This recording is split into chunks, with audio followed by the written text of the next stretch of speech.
r/ask Reddit. What's the most ridiculous rule in your place of work? I once needed a pen. Figured this was a reasonable ask. Went to the supply closet on my floor, which was locked. Asked the floor's admin. She told me to go to the main supply room in the basement. Went to the basement and explained my situation of needing a pen. They told me all requests for supplies must be approved by my department head.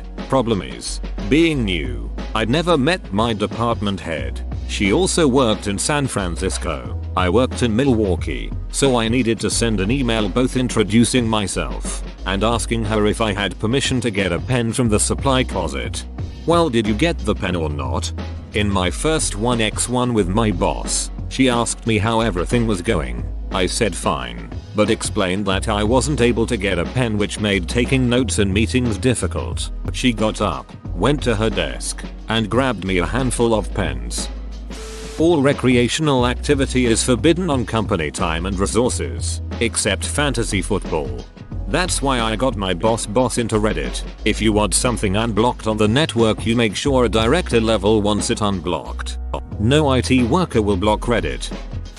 2 weeks after I left my previous job, a memo went round saying people aren't allowed to look out of the windows at work anymore. It's a big ass glass building. Edit. To answer those that have been asking, it's not American Express. Eyes shifting. Okay, this one is just stupid. Why? Edit. Jesus. 9k upvotes for this? I don't understand Reddit sometimes. Apparently it was unprofessional. The new manager came in and made a bunch of ridiculous rules. I'd been there almost 2 years at that time and couldn't be asked any more within a month of her being there. And as a pessimistic British adult, I do not respond well to saying in team meetings what I did today that made me proud. If anything, it brings me closer to raging and flipping all the desks over. No accusing other staff members of being witches. Open bracket. Yep, it happened, so we had to make a rule. I run a hostel in Uganda. Sounds like a hostile work environment. Which is exactly the kind of rule a witch would create. I used to work for a large bank. We had an attendance policy that was so complicated it actually created an incentive for employees to take an entire day off rather than be tardy too often. My high school had that too. If you were late enough to miss first period, you got a cut, which was a detention. Even being late to first period 3 times counted as a cut, which was another detention. An absence was just an absence. No cuts, no detentions. My school has a rule where you came in more than 2 hours or so later, they just counted you as absent for the day, but also punished you for being late. So anytime you have an appointment or just oversleep by a little bit, you may as well just abandon the whole day. We can't ask others if they want to come grab a coffee in the break room. Just develop a subtle nod that means the same thing. Slap on the bum and a wink. We have a lock on the first aid kits, so if you just need a band-aid for a cut, you have to get the key from the safety guy, which in turn makes it a reportable accident with mountains of paperwork and investigations. We use an unbelievable amount of duct tape now. Duck that. I'd be keeping a box of band-aids in a rarely used drawer or hidden away somewhere. A new highly encouraged suggestion at my job is no drawers in your work area. I drive valet. The company handbook says you're never allowed to back up, ever. You absolutely cannot do the job without reverse. It's impossible. It's in there because of liability and our insurance policy. This way it can always be the valet's fault if an accident occurs ever. Edit. Perhaps this will answer the most repeated question.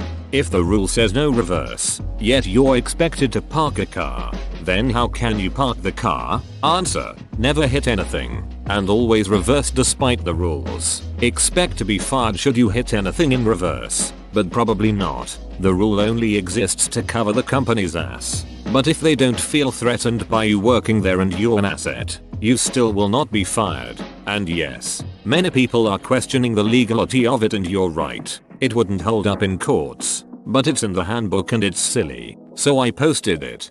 Malicious compliance. Oops, sorry I drove through the fence with your 80k car, but my employee handbook says I can't back up.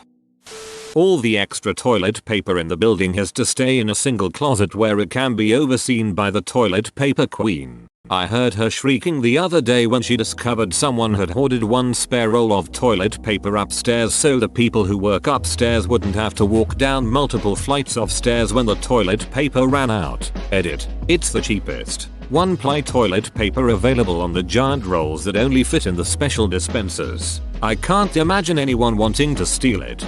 We had a rule like that, so we all pooled $1 and bought our own TP at Costco. Double ply. At first managers were happy that they saved money on TP. Employees were mad that the company should pay for our TP. But it was a very unifying experience. Eventually managers tried to woo us back to their side when they realized people were sharing pay information and just generally creating a united front. I hope Toilet Paper Queen is actually her title.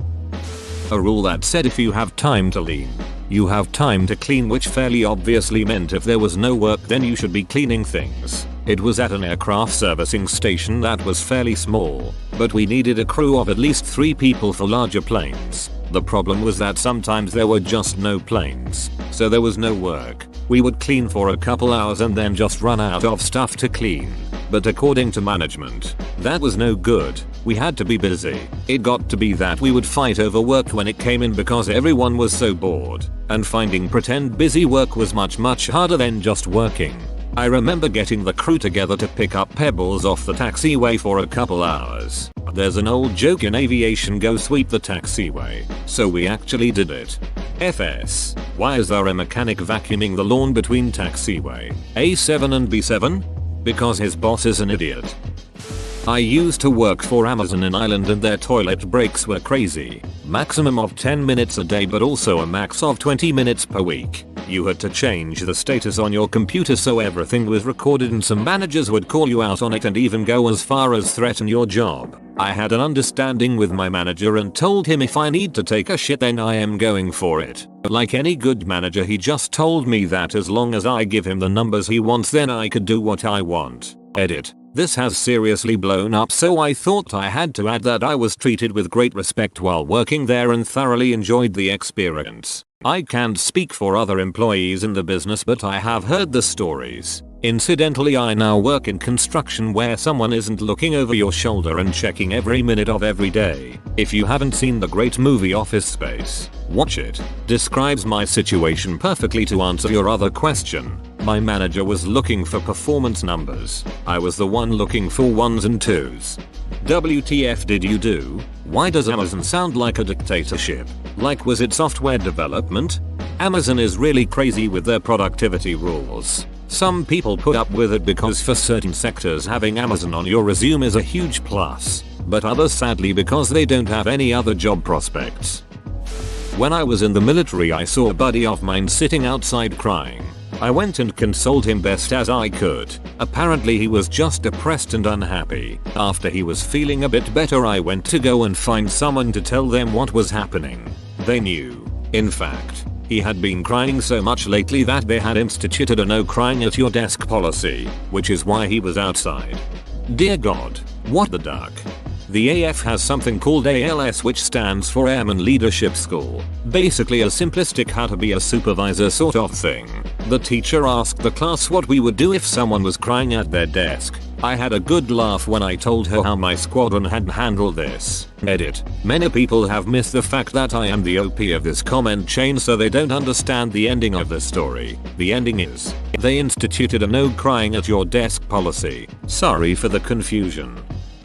Empty inbox. My boss was an inbox Nazi. Like if you had old emails in there he would flip and make you respond to them or delete them. Apparently you shouldn't have anything left at the end of the day. Deal with them or delete them. Jokes on him though. I just made a subfolder marked personal and everything went in there. Get ducked, Bill, you old wanker.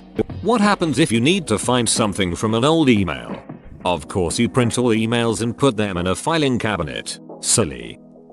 I used to work for the now long defunct books, movies, and music store Media Play. Just one of the 285 reasons that poorly run business ran into the ground was the tardy attendance policy. If you were literally 1 second late clocking in, even hours before the store opened, it was a really big deal. You'd not only be formally written up, but lectured like a child, oftentimes berated even. If you were tardy 3 times, Bye bye. However, if you no showed and then called 2 hours later saying you were sick, okay. Thank you. Feel better. This trained everyone to just take a sick day instead of being half a second late to work. I can't tell you how many times you'd see a co-worker screeching into the parking lot before work after fighting traffic from a wreck or whatever, noticing it was 8:01, and then slowly driving off to go home and feign being sick. This was particularly upsetting when it was a pull down stock week when we needed every hand on deck but had unusually early shifts. My job years ago tried to implement a very strict attendance policy like that, where if you were 1 second late you would get written up.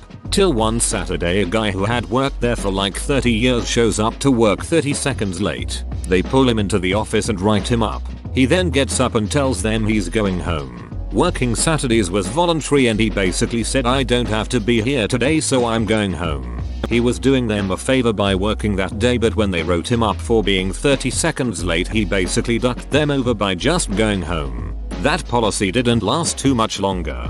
For the most part if you're a few minutes late it's no big deal at all. If you're late all the time they'll have a word with you or write you up. But they understand shit happens sometimes that's out of your control to cause you to be late. Yes, screwing over company veterans is historically a bad move in business. Glad that guy had the balls to leave and the rule was cancelled. There was an issue where there was too much socializing going on the factory floor, particularly when people were working while sitting down. False, skewed supervisor perception. So they made everybody stand. When that presented ergonomics problems, they brought in these weird chairs that made you sit at a slant, had no backs, and no wheels, so they wouldn't cause distractions. No part of it made any sense. I feel it. At my old job as a pet bather at a pet chain, we had a stool in the salon to sit at while using the computer, and I had a personal step stool for sitting while brushing large dogs on the floor. The cashiers next door complained that they weren't able to sit, yet we were. So all stools were ordered out of the salon. I thus had to kneel, squat or sit on the floor to brush every dog over 75 pounds. You try convincing a Labrador that the short table that goes up into the air is safe for a dog his size. Whoa, you made it to the end? You're a ducking beast. I'll cut you a deal. Smash like and subscribe for more curated content, bruh. It's free and that's a great price.